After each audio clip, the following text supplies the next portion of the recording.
What's up, y'all? It's your girl Megan, and today I'm going to show you how I maintain my new growth in the back of my head without using a mirror. So I have been asked how I achieve this, and so I just kind of wanted to show you guys me finishing off a row in the back without a mirror. What I like to do is separate out, and like as you guys can see already, I can feel it at this point. Like you see me feeling out for my parts, feeling out for my separations and everything, and I know kind of where the clips should go.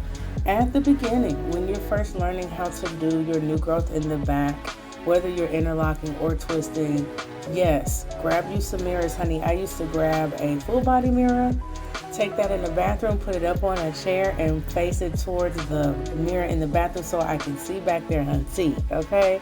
But over time, you do develop the ability to feel everything out.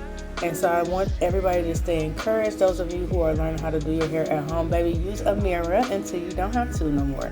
After a while, you do get tired of being strapped to the mirror or strapped to the bathroom. And so you end up, you'll be standing in the mirror and you'll feel it and you're like, you know what? I think I feel it. Because you'll feel the difference in your texture, you know? And you'll say, oh wow, I can tell the difference between where my new growth ends, where my lock begins, and where I will concentrate my energy if I'm maintaining my new growth on my own. And just keep practicing, guys. That's my biggest thing about it. So if you guys have any questions or comments, please put them in the comments below. Absolutely.